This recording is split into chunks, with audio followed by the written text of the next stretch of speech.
વકીલોને court સંકુલ કે court બહાર અસીલો સાથે વિવિધ કેસોને લઈ આંટા ફેરા મારતા જોયા હશે। કેસોની દલીલોમાં અને કેસોમાં વ્યસ્ત રહેતા વકીલોને હળવાશની પળો માનતા કદી જોયા છે?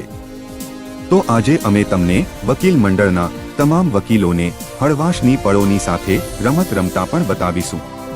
આજરોજ કરજણ વકીલ મંડળ દ્વારા તાલુકાના કુરાઈ ખાતે આવેલ ક્રિકેટ ગ્રાઉન્ડમાં ક્રિકેટ ટુર્નામેન્ટનું આયોજન કરવામાં આવ્યું છે, જેમાં અલગ અલગ 4 ટીમો દ્વારા ભાગ લઈ ક્રિકેટ રમતા અને હળવાશની પળોનો આનંદ માણતા વકીલો જોવા મળ્યા હતા। એક તરફ ગુલાબી ઠંડીનો અહેસાસ જોવા મળી રહ્યો છે। ગુલાબી ઠંડીની જાણે વકીલો ક્રિકેટની રમત દ્વારા મોજ માણતા અહીં જોવા મળ્યા હતા।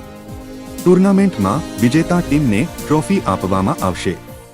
આજરોજ કરજણ વકીલ મંડળ દ્વારા ક્રિકેટ ટુર્નામેન્ટનું આયોજન કરવામાં આવેલું છે, જેમાં 70 થી 80 વકીલો હોય 4 ટીમ બનાવીને અંદર એક રમવાનું નક્કી કરેલું છે અને આ ક્રિકેટ ટુર્નામેન્ટમાં એક જાતનું એકબીજાને એન્જોયમેન્ટ મળે અને થોડો હળવાશ મળે, કારણ કે ઘણીવાર કોર્ટોમાં કામોમાં વ્યસ્ત હોય તો વકીલોને આવી કોઈ રમતનો લાભ મળતો ના હોય। તેવા સંજોગોમાં બધા વકીલો ભેગા થઈ અને આજે એક ક્રિકેટ ટુર્નામેન્ટનું આયોજન કરેલું છે।